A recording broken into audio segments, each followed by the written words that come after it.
Trying to just pin this comment.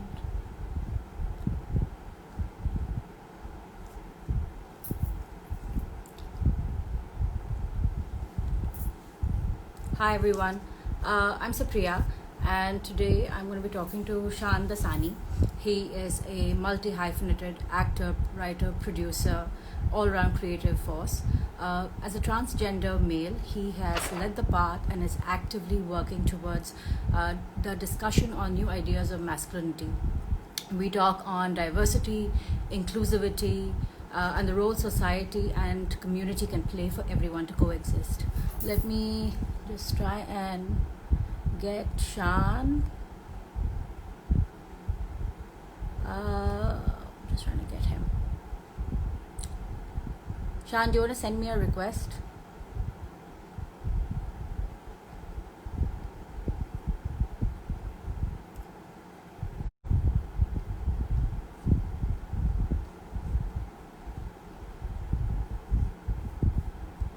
Hi Shaan, just send me a request.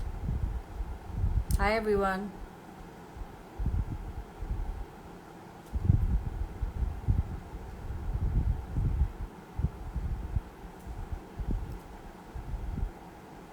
Shaan, you need to send me a request. There. Oopsie.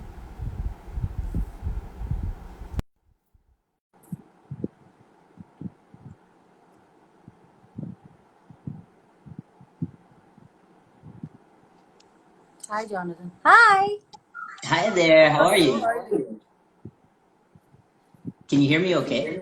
Yes, I can. How are You getting you? some? I'm good. How are you doing? I know it's super early. I'm used to waking up early these days. And it really depends on what time I go to sleep, but sometimes I'm up at 5:30, which might be pretty standard for some people. Are things easing up in LA, or are you guys still at lockdown? We're not in a proper lockdown anymore. Things are easing up, and I think probably we're seeing worldwide. Everyone Yeah, was getting, I guess, anxious being cooped up inside all this time. exactly. And but now things are starting to escalate again. We had just yesterday, we had the most reported cases in California again. So I think it's gonna surge again, and then it'll take some time before we level out. But Well, everyone's anyway, doing their best to be safe. How are you I doing? know.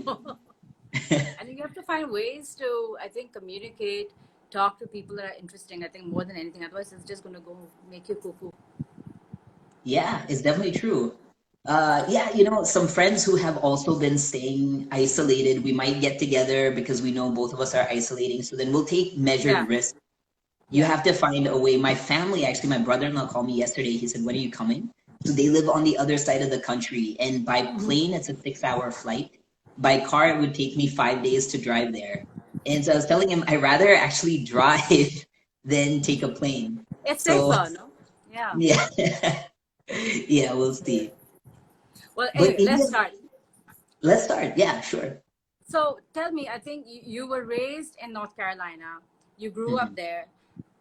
When did you realize or feel that you were happier being a boy? It's so interesting.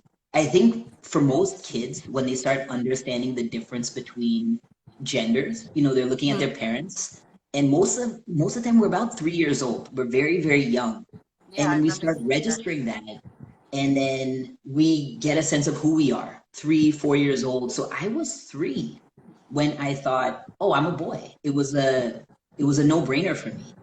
And it didn't actually hit me until puberty that that wasn't the case.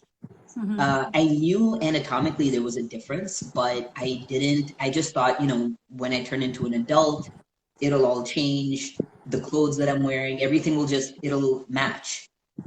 I didn't know that actually it did.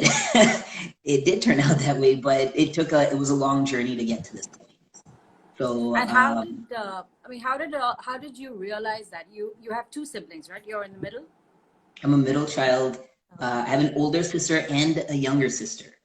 Hmm. And but we grew up with a big family. So, when my dad left India, he was 16. And my dad is Sindhi, my mom is Punjabi. So my dad did what a lot of the young Cindy guys were doing at the time. He got into custom tailored suits. So he went to Hong Kong. He learned about custom tailoring. He came to America. He traveled all over as a suit salesman. And he finally settled in North Carolina. After I think about 6 years of doing this work, he settled there. And he said he found the friendliest people to be in North Carolina. So he settled there. He opened a business, and one by one, he brought his family over. And I got sidetracked. Actually, what was your question? What was your question? I was talking about your siblings and how you realized Yeah. that. Yeah. So they, with my extended It family, I happens, had an don't older. worry. I'm telling I don't you, blame you. It's too early. I have my coffee right here. I'll tell you about that later.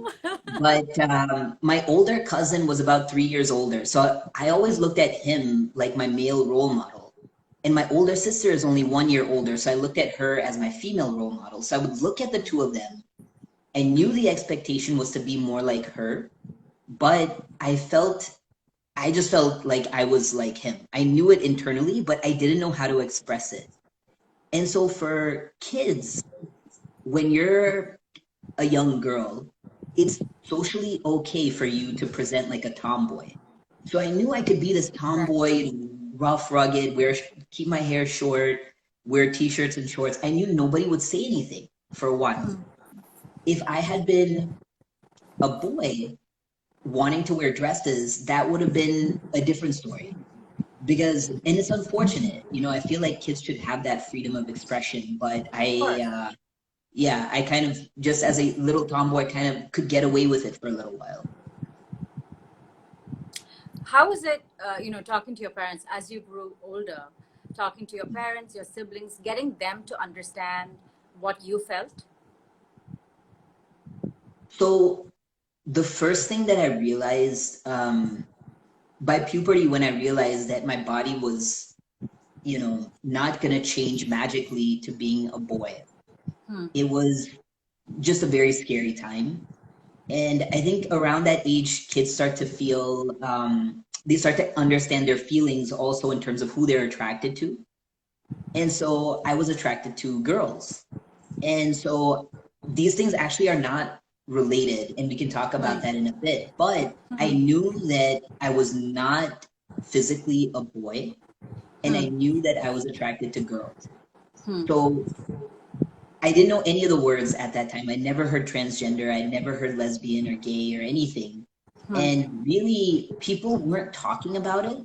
So there was one little boy in school, and later, like in junior high school, I heard people would call him gay, and I knew what that meant, but there was like this internal fear because I saw how he was treated also.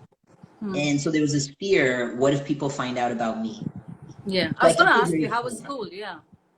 Well, I didn't say anything for a long time. And I thought, if I can just, be friends with people, but without getting too deep, without getting too personal. And it's difficult, but somehow it worked out. I really didn't share so much of myself with friends, but they would always talk to me. They would always open up who they like, who they, what they're feeling, what's happening at home, things like that. And I became very good at listening. And not that I wouldn't talk. I would definitely talk, offer humor, jokes, all that stuff, but I wouldn't get so personal. So it took me a long time before I was able to open up in that way. And I remember, I think I told my mom, when I was about 13 or 14, I came to her and I was crying. And I told her I like girls. And I don't know what to do. And she said, at the time, she said, I think it's a phase. Don't worry, you'll grow out of it. And I remember she said, I also used to like girls. And I was so confused. And I thought, I don't know that we mean the same thing.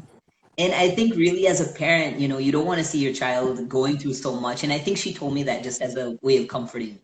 And it's interesting because much later in life, I think I was 21, and I was moving to California for film school. And at the time, I remember telling my mom, I don't know what ideas I had, but I told her, I was like, I'm going to be a filmmaker. I'm going to go make movies. And she was like, yeah, she was scared that I was going. But I said, when you're in Hollywood, you're in the movies, sometimes they write about you, sometimes they say things about you. And she said, I understand. And I said, well, sometimes those things might be true. And she said, I understand. And she said, you're my child, and I will love you no matter what. And we hadn't had the big open conversation yet, but we both knew that we knew what we were talking about. And that's all I needed to know, that whatever happens from here on out, I'm not going to lose my family. I'm not going to lose my parents. And that meant a lot at the time. Of course, because otherwise it can be completely isolating altogether, right? Yeah, especially so North Carolina, I don't know how much you know about the US and the way things are geographically here. The cultures can be a little bit different. So North Carolina is in the American South, and it's historically been a very conservative place. And California is the most liberal you'll ever get. And that's where I wanted to be, and that's where I am now. I'm in Los Angeles. And I just knew I had to be here. I had to get to a place where people are a little bit more open. But in North Carolina, people really weren't talking about it, I think, until the mid-90s when Ellen, which you're probably familiar with, her show is probably very big in India also, her talk Just show. around the world, yeah. Around the world. She had a sitcom in the mid-90s here. And I don't know how popular it was around the world, but on her sitcom in the mid-90s, she came out. And initially, it was a huge, huge deal because people loved her, like across middle America, Also no the matter what Time people's cover. views are. Say it again. Also the Time magazine cover. The Time magazine cover, it was so interesting and also so intense to see how she was so loved by so many people, whatever their religious background, whatever they're thinking. And as soon as she comes out, the same person that they used to watch her show and laugh and enjoy, the same person became ostracized. So she received severe backlash. She lost her show, and all of a sudden people weren't watching it because she came out. And I love her story. I think she's got such an amazing story, and how she went through her depression and ended up coming out of it to again be on top the way that she is now. And I think people have really learned over time, it's about the human being. It's about the qualities that a person has. And we may not always agree, but can we respect each other for who we are? And coexist. Coexist, exactly. So you studied business as well, right? And then you decided to study films in California. Was that the route that you had taken? Yes. So my Sindhi dad gave me very good advice when I was trying to figure out what I wanted to do. He said, look, you can do whatever you want, but you must study business. And how's that going for you now? Yeah, it was probably the best advice I ever had, actually, because even in film, so much of it is business and marketing. Like the creative side is there, but I feel like you can have the most talented creative people that won't get the opportunities because there isn't that business background. So I was really grateful for that. Tell me a little bit about the transformation process, not the surgery, but emotionally, mentally. What was it like for you? It's very brave to do what you did, but what went through your mind and emotionally as well? It's a good question. I know we chatted a little bit about it beforehand to prep for this. The first realization I was when I realized I was trans, I actually had gone through a bad breakup. That was really broken heart. I was with someone for about 5 years. After we broke up, it's when you're in a relationship, you're focused on each other and you're focused on that other person. When it's just you have no choice. You have to just focus on yourself. And I remember thinking something's not right, and I came across the word transgender online. I was searching and then I read on Wikipedia what transgender meant. And I was like, oh, the reason that you haven't been able to identify as a lesbian, the reason why you have never said that is because you're not a lesbian, you're a transgender man. And the difference is this: a transgender man will internally feel he's a man. For anyone who's gay or lesbian, or they identify with the body that they're born in, but the attraction might be different. So I was confusing gender identity and attraction. So gender identity is what you internally feel that you are, and attraction is who on the outside do you feel attracted to. Okay. So sometimes they're related. They're not related, but sometimes there can be transgender men who identify as gay who might be attracted to other men. You know what I mean? There will be transgender men who identify as straight or queer or along a spectrum of fluidity. So they're not entirely related. So when I realized that I was transgender, honestly, I was scared to death because sexuality you can hide. If I was going to pursue a physical transition, that would be something that I couldn't hide. Neither could my parents hide it, nor anyone in my family, friends. You can't. It happens on the outside. So the question was, how can you go? How is this something that's going to be possible for you? And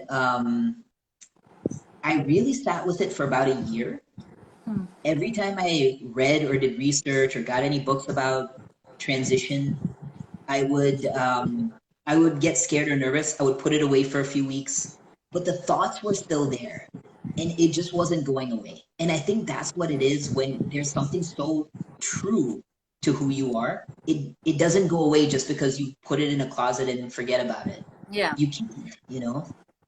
So the first thing for me was I had to confront, if I was going to physically transition, how did I feel about it from a spiritual perspective? Because I was given the spiritual foundation growing up. We're Radha Swami, and I had to really think about what does it mean. When we talk about karma, when we talk about destiny, when we talk about what we're given, what does it mean to have been given this birth in this body and feel so completely disconnected from it? Is that also what's meant to be? Like, I had to really think about it. And I thought, this is not something that I just one day decided I would do. It's not something that it was there from the time when I was 3. It was there from such a young age. So I understood that, yes, even though you were given this body, you were also given these thoughts, and that's also something that you can't control. So I wanted to have that resolution within myself that spiritually I would be okay. And also, how much time does one spend in their life feeling tense about this? What could I do with my life if I wasn't constantly feeling this kind of tension? You know what I mean? And I thought, isn't that the spiritual thing to do? So actually, I'll share with you, we are Radha Swami, and I don't know how much you know about the, Radha Swami. A little bit, but please go ahead. Yeah. This aspect I'll share because we have a guru. And when I told both my parents, that I wanted to transition, again, I was an adult. This was in 2012, so not that long ago. Well, 8 years ago. 8 years ago. That's when I first told my parents. And my mom was terrified. Honestly, she was scared. And my dad didn't say a whole lot. My mom said, I think we should talk to our guru. And I always felt like this is such a personal problem, and he's dealing with so much, with the sangat and, but my dad actually did connect with him, and our guru said he wanted to chat with me. Now, this doesn't happen. It's like, it rarely happens that the guru will want to talk to you about your own personal problems. So we're in North Carolina. He happened to be in London at the time. So we flew to London and we talked with him. And I remember I was crying. And this was a figure that since childhood, we take our guru as very revered.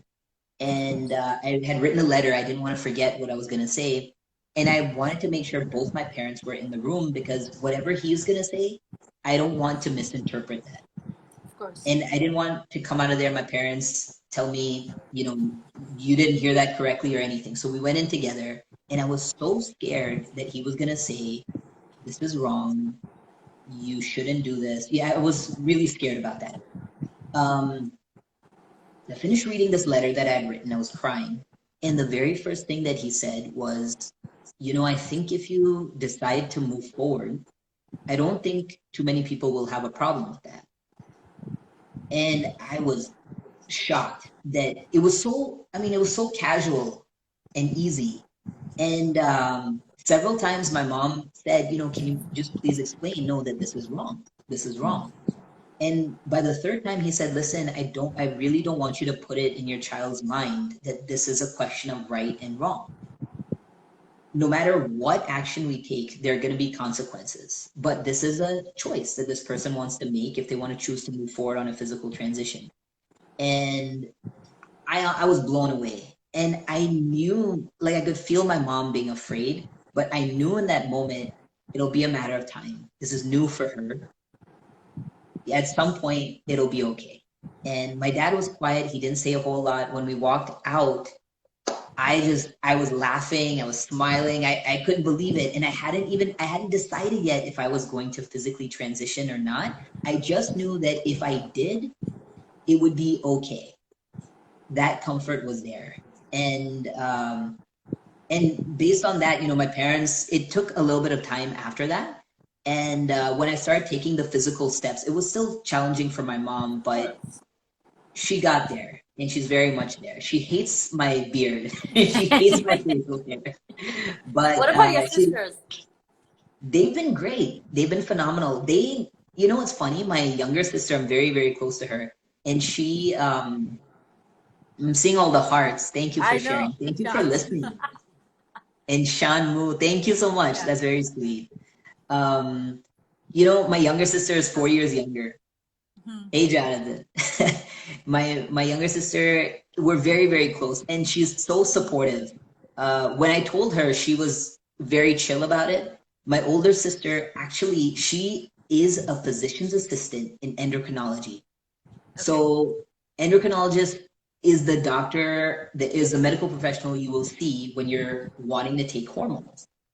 So when we first talked about it, she said, I've been wanting to ask you, because she had just had her first transgender patient, but she hadn't said anything to me, and I hadn't said anything to her. When I said it to her, when I told her this is what I'm thinking, she said, I've kind of felt like I wanted to ask you about it, but she was waiting for me, to bring it up. So they were incredibly supportive. I do have a big family. I remember, what's funny? I found we have 40 some family members, when like here in the country. So when we get together on Sundays, when we get together on, holidays, it's a big family gathering, lots of noise, lots of kids. And as I was taking these steps, I thought, how am I going to, like, it's one thing to talk to your parents. It's one thing to talk to your siblings, but how do I have this conversation with everybody? And, I talked to my dad, and he's not the oldest sibling he has 6 brothers and sisters. He's not the oldest. So he told me, you should talk to your auntie who's older. So I remember I sat down with her, I talked to her, and she listened, and she suggested, why don't you write a letter? And with that letter, we'll give it to the other adults in the family, and then the adults can, in their own, houses, everyone can kind of read that with the kids and spouses and all that stuff. And I just found this letter on my laptop. Last night I was reading, and it's about 5 pages long, but there's an excerpt in there that I really, really thought might be helpful, because I don't know who's listening who might be going through something similar. By all means, yeah. And I don't know who, from a family member perspective, who could, who might be tuning in, but this might be helpful. So I'll just open it up. So about halfway through the letter, okay, I'm trying to answer their questions and explain how I feel. But I said, after explaining how I felt, the question many times I felt I would get would be, okay, I understand that you feel this way, but why do you have to physically change your body? So the reply is, part of me feels this is the best way for me to be true and authentic to who I am. Another part of me is tired of answering the question, are you a boy or are you a girl? Tired of walking past uncomfortable stairs in a public restroom. Tired of somebody saying to me, sir, oops, I mean man. Another part of me is excited. Excited because I can't wait to be able to properly fit into a suit and tie. Excited because I can't wait to be seen the way that I've always seen myself.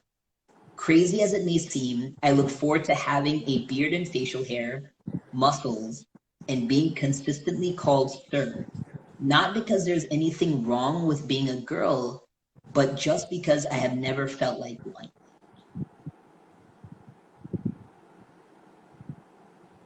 That's just a little bit of this 5-page letter. Was it liberating, writing it and sending it to your family? It was, it was nerve-wracking because it was so personal and it wasn't something I really wasn't used to, even with my own extended family. We'll get together for holidays, we'll joke, play games and all that, but really to open up something deep inside your heart with people who have seen you grow up and have known you your entire life. On the one hand, you think it should be natural, but it felt, to write it did feel natural, but the process of sharing it felt really nerve-wracking. It took everybody time. It wasn't this seamless kind of, hey, some family members reached out soon after, and for some, it really took them time to digest. And initially getting together, seeing them for holidays. So I live, again, I'm not right there, so I would see everyone for holidays and things. So initially it was like, we didn't really talk about it. Maybe with some younger cousins, like my younger cousins were more open to talk about it. I think some of my older cousins, it was challenging. Some of my uncles and aunties, it was challenging for some, and for others, we just sat down and we talked. And one big thing that comes up is, to call someone she or he. Now, they had seen me my whole life. They were so used to saying she. Even my name had changed. So they had to get used to calling me a new name and calling me he. And also, now my sisters had kids, so they were small at the time. And so by the time they were just starting to come with language. So they never called me Masi. They had already started calling me Mama.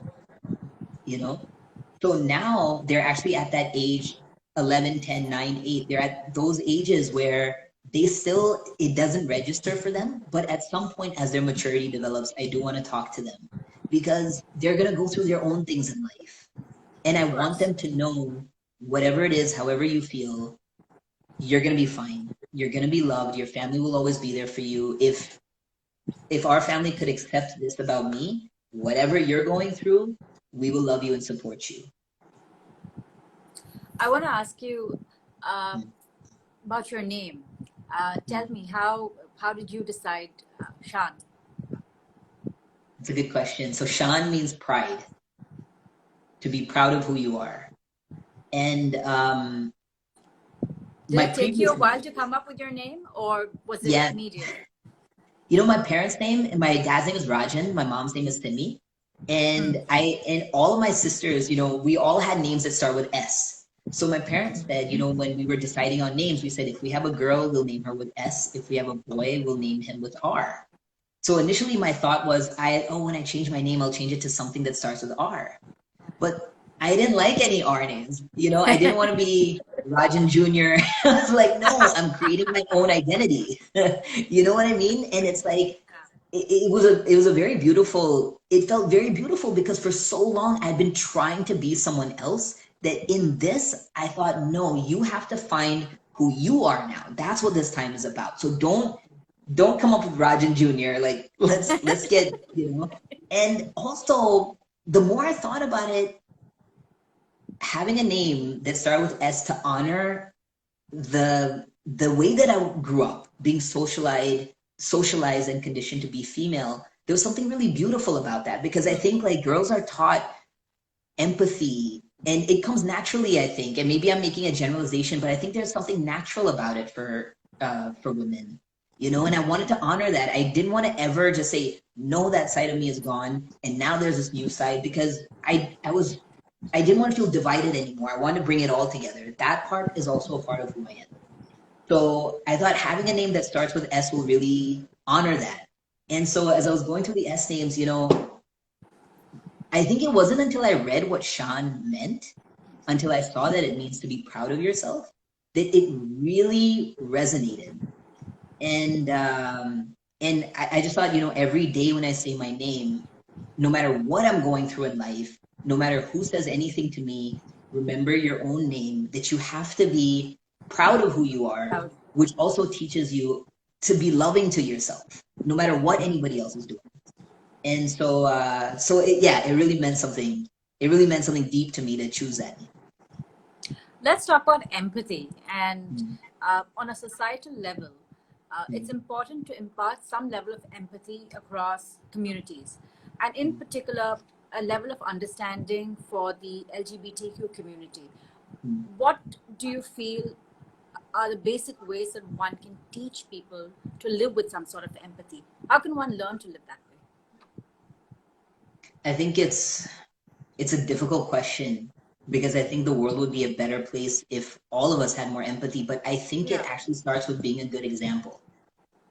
I think it really starts with, if we're going to ask anybody else to be more kind, more empathetic, more understanding, I think we have to do that first.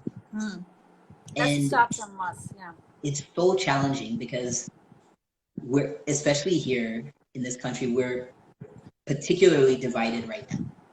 So we might, for me, I might be sitting across someone whose thoughts, whose beliefs are much more conservative than mine.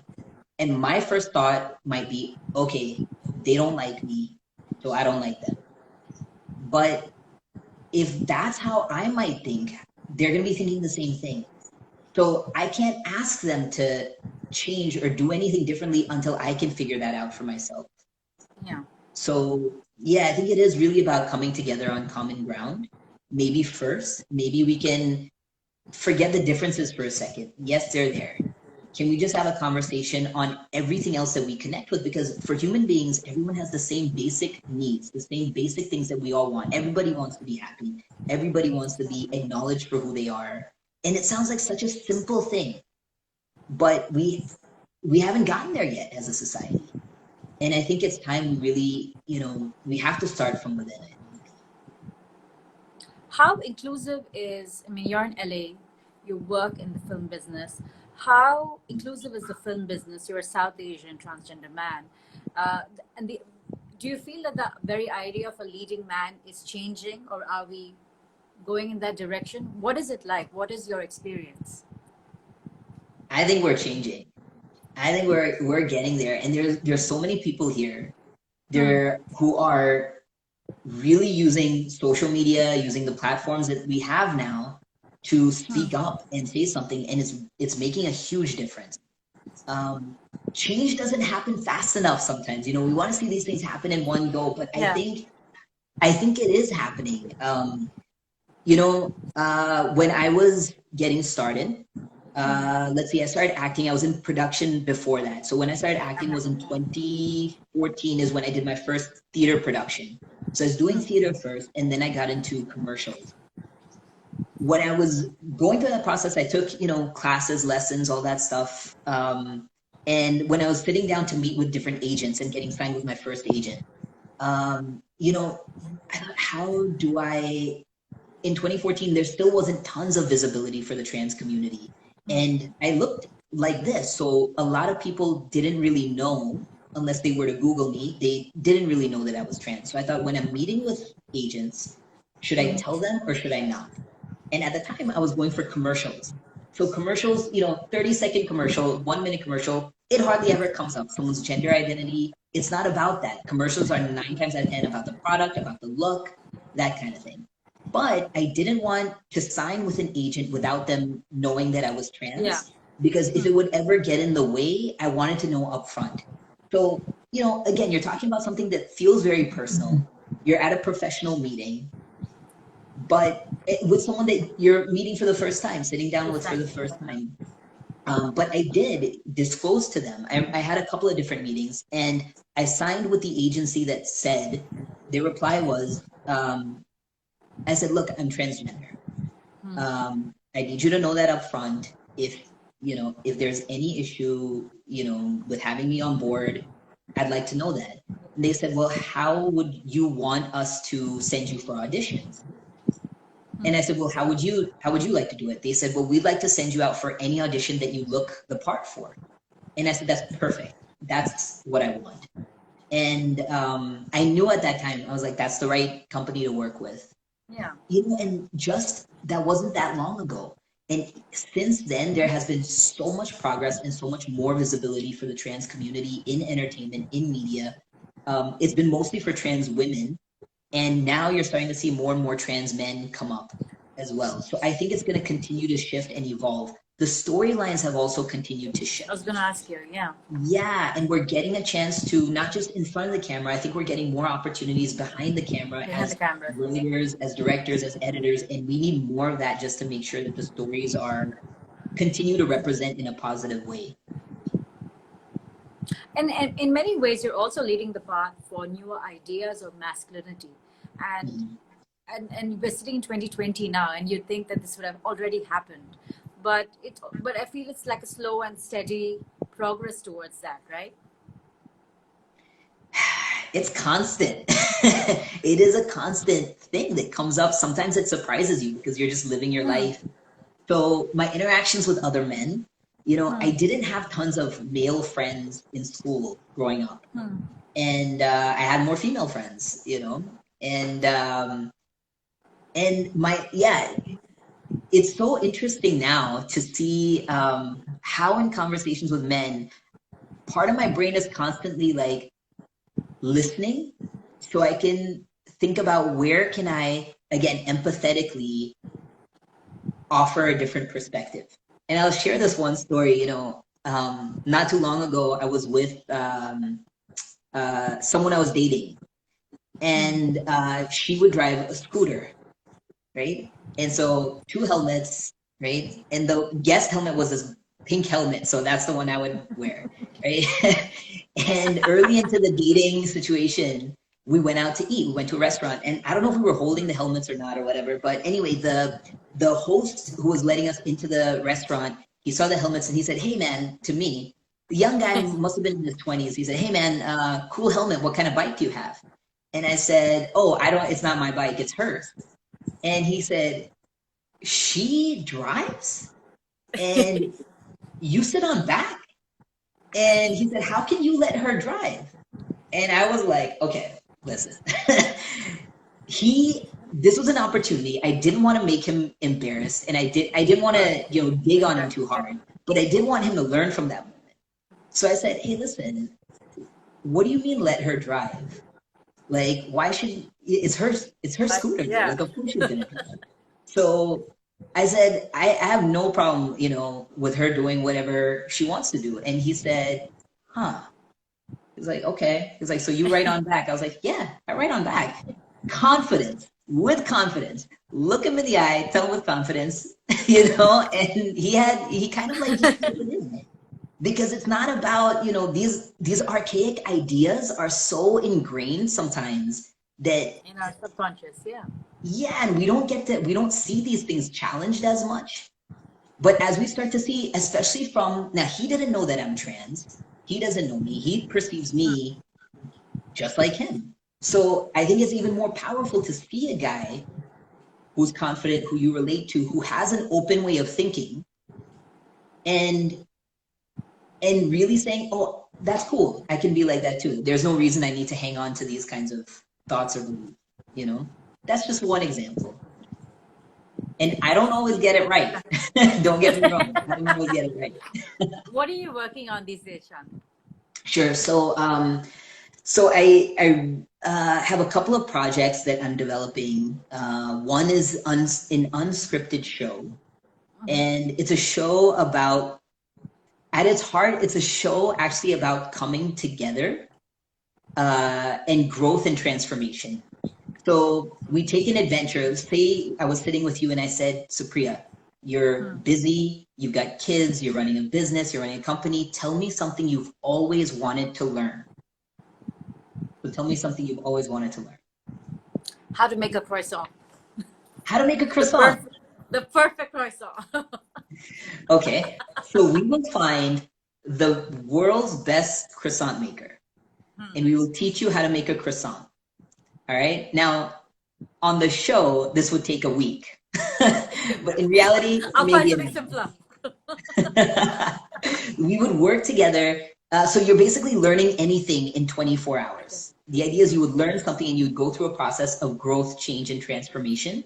And along that process, we are having conversations. Now, whoever is on the show with me, maybe not be as open as you are, but they'll have their own kind of maybe perspective on trans people, on the trans community. So over the course of that episode, we're having conversations on your perspective, what you've been taught about gender identity, and we find some way of coming together, but really focusing on the activity as a bridge to help us see eye to eye. Does that make sense?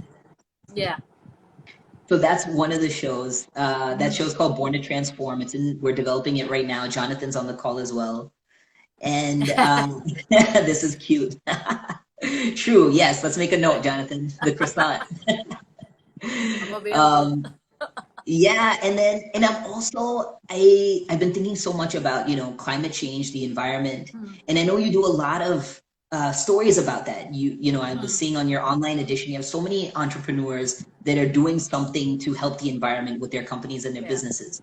Well, me being in media, I'm writing a series right now about a secret agent who is fighting crimes in the food and agriculture industry.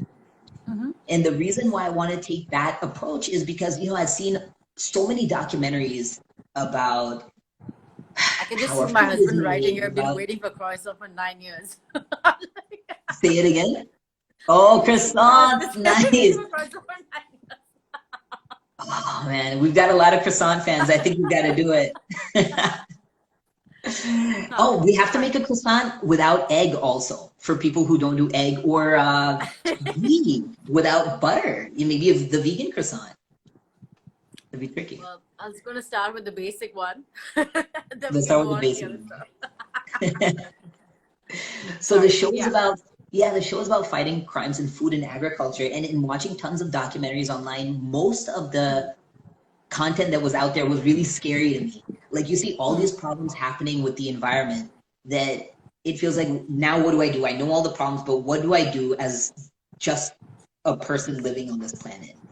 And I didn't want to scare people too much with the content. I wanted people to really feel like they're watching this fun action adventure James Bond kind of show, but the crime that we're addressing, or the criminals that we're addressing in our show, the bad guys, these are things that actually happen that most of us don't have any idea about because we're too busy leading lives.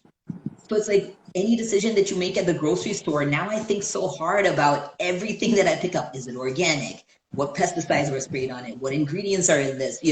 I read all the labels now, and it shouldn't be that way. The food that we eat should inherently be healthy, good quality food.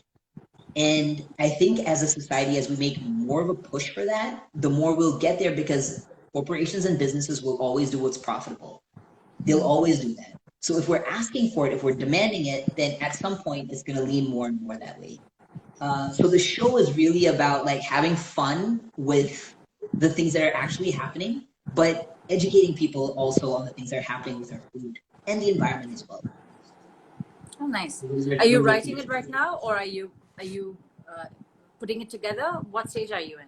Yeah, so that show is called Agent of Change, and things change so fast in this industry. You're constantly thinking like, should I do this as a feature film? Should I do this as a series? Should I do this as a short, or should I work with brands? So we're going through that process. We have a series that's written, 7 episodes. And I've been really retooling the script, looking at what makes the most sense because we don't yet have the funding to do the 7 episodes the way that we want. My brain automatically thinks about, Of course. going Yeah. big, right, with the scope. So it's like, how can we do something Why with the not? funding that we have? So right now, I'm looking at doing it as possibly a piece of branded content, possibly as a piece of as a short film that we can partner with other organizations that are doing this kind of work. So yeah, that's something. Animated Veggie Tales. It should be animated. When I Yeah, read that I love it. New York Times article, and there's a really good line, beautiful line that you said. I remember clocking this: "Be the guy who makes room for other voices at the table." What are your words to live by? I mean, it was a very poignant line, and uh, it's a very generous statement, and very giving. What are your words to live by? Words to live by. Um, Look, the simple thing is treat others how you want to be treated. It's as simple as that. And I think that goes back to empathy. It goes back to compassion. And what I meant when I said that, actually, it was in the context of in the film industry, as I'm sure with most any industry, historically, there have always been more men present than women. And many times guys can be really loud, or there's this thing of wanting to be in wanting to fit in or belong. So they might kind of see each other, talk to each other, maybe not hear the female perspective in the room or give space for that. And whenever I'm there, I try to really just pay attention to see, okay, has this person been heard? And Just losing really taken in, as opposed to just talked right over, you know. So it's just like a sensitivity that I think I'm aware of all the time, because I know what that feels like to be just like ignored or talked completely over, or your perspective isn't seen at all. So I try to give some space for that. Do you feel a sense of freedom of being in your own skin? Definitely. I think one of the first things, in school when we're in gym class, our uniform was always a white t-shirt and shorts. And at that time, it felt very uncomfortable because there were things, with my chest, I wasn't comfortable, wearing a bra, I wasn't comfortable. And all these things, you could see it in school. And it would just be that constant reminder, okay, you're not a boy, you're not a boy. It would be that constant reminder. And the first thing that I, loved was putting on a white t-shirt. After transition, I love the feeling of, the shirt against my skin, feeling completely just comfortable and free. And it's just a simple thing. And yeah, I think it definitely hasn't made life perfect. There's no such thing as that. So for anyone who goes through any kind of transition, it's not that you go through this and suddenly you're completely happy. It's not like that. It wasn't like that for me. I am definitely happier. But life isn't perfect and it's complicated. And I think it's a process of continuous growth. You go through one thing and then you might realize, I need to grow again. I need to grow again. I need to continue to evolve, and we have time, so we might as well. Of course. There's something I want to ask you, and this is while you and me were going back and forth on what we should talk about. And there are many things that will come up in common parlance that we'll think it's totally kosher. Okay, I can ask you these questions. But then there are certain things where one shouldn't. For me, it was a great learning, and I think you were a great teacher in that format, saying, hey, listen, these are the things that one can ask. This is thing that is sensitive. You shouldn't go there. But I don't think that is common knowledge.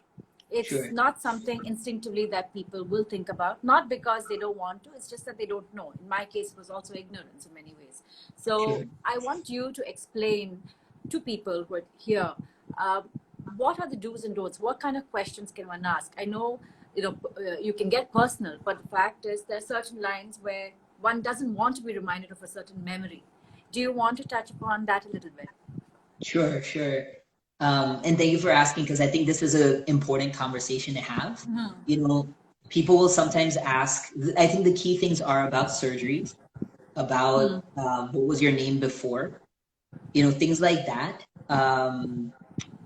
Or saying, using the language, oh, so you used to be a girl.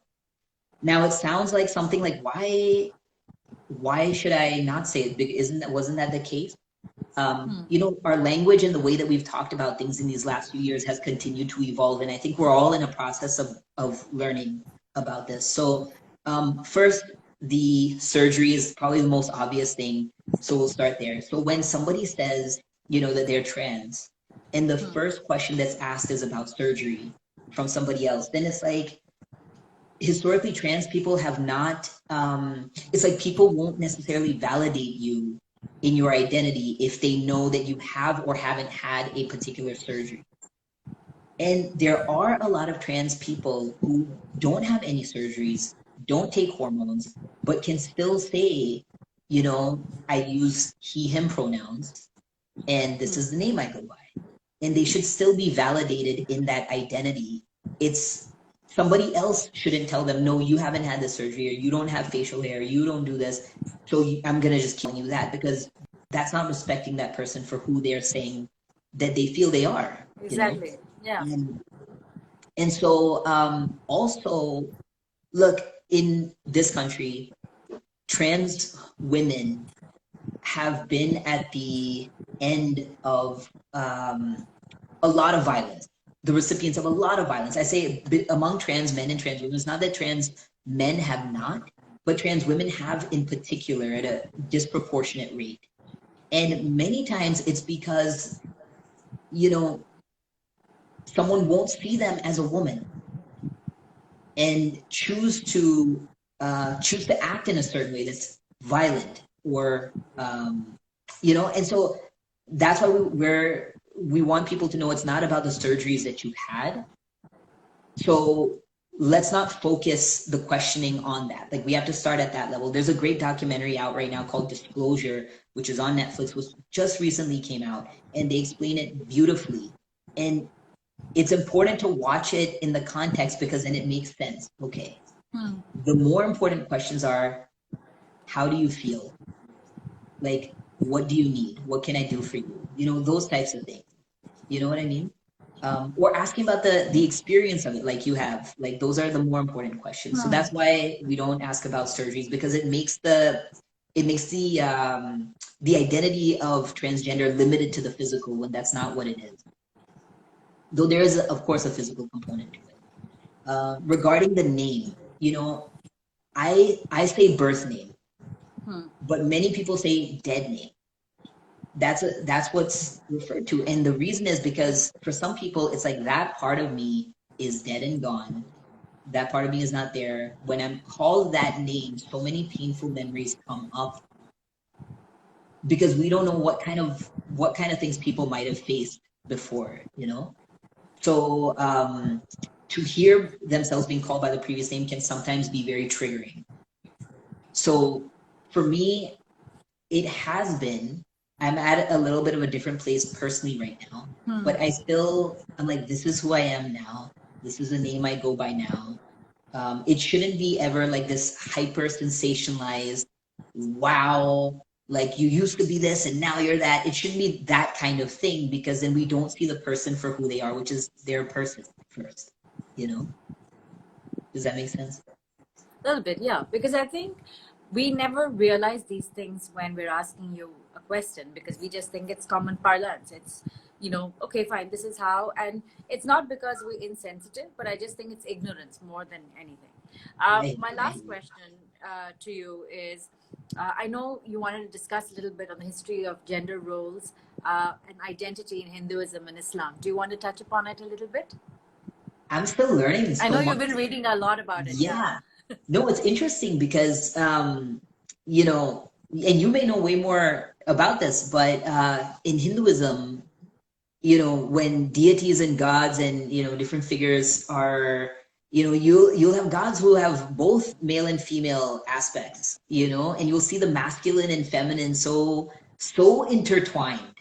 You know what I mean? And it's interesting to me. And I'm wondering when all of that changed. And I I'm hypothesizing that it was when India was colonized. You know what I mean? And there became all these, by the British, there became all these like specific rules of how men and women should be and be proper and this, that, and stuff. But we have so much magic in our history. You know what I mean? And I would love to see, more of that, because I feel like there was an openness there before. Then we went through a period of, and we're hopefully coming out of that now, but there should be more openness and more respect. Um, yeah, what are your thoughts? I wanted it to be from your perspective because I know you wanted to bring it up. I know you were sitting and reading about it. But I think it's interesting, nevertheless. I think about beyond all of this, there has to be a sense of openness and the ability to accept and coexist. That's the only way, right? Otherwise, it's difficult. How would one survive? You know, we live in a creatively chaotic world, and if we don't learn to coexist peacefully and with some amount of empathy, it's not going to be fun. Yeah, I think about, ultimately, what do we want as a society? Yeah. What do we want? What are our biggest challenges that we're facing today as a society? And what is getting in our way of achieving the things that we want? So sense of progress. Yeah, progress. And it's like maybe people have different perspectives on what are our biggest issues and problems, but at the basic level, whatever those issues and problems are, if an individual is so focused on, feeling like they don't belong, like they don't fit in, feeling this sense of, pain and hurt, how can they ever contribute to society in a way that's deep and meaningful if whoever is so busy feeling that, if our thoughts are consumed by that? So the idea of like let someone identify how they feel is going to help them move in the world with the most ease. And if we can all feel like I don't have to worry about my safety, I don't have to worry about violence or being attacked or in any way, or defending myself, what can I achieve? Because now I can think about all of those things. You know what I mean? And I would love to see that. I would love to see that kind of shift and evolution. We actually have such an interesting time right now. If you think about, everyone's in lockdown. And so we're living life the way that probably many of us thought, we'll never do this. We'll never work from home. We'll never, you know what I mean? But we're doing it now because we have no choice. So if anyone says, people are people, it's human nature, we'll always be this way, when you don't have a choice but to shift and evolve, you shift and evolve. Exactly. And it's like, we don't have to wait until, chaos and disaster to do that. We can do that now. And so I think this was a great lesson for us. It's a great, opportunity for us to pause just a little bit and see how can we be better humans? How can we live and treat each other better? Whether we do that or not, who knows? It's been an absolute pleasure talking to you, Shaan. It's been a learning experience. And more than anything, I'm so grateful that we had this conversation. You've been so open and you've been a great teacher. So I want to thank you for that. Thank you for the opportunity, Supriya. I appreciate your time. I know it's late over there for you. Fine, it's 9:30. It's okay. I appreciate the dialogue. Great questions. Take care. Bye, Shaan. Thank you. Bye.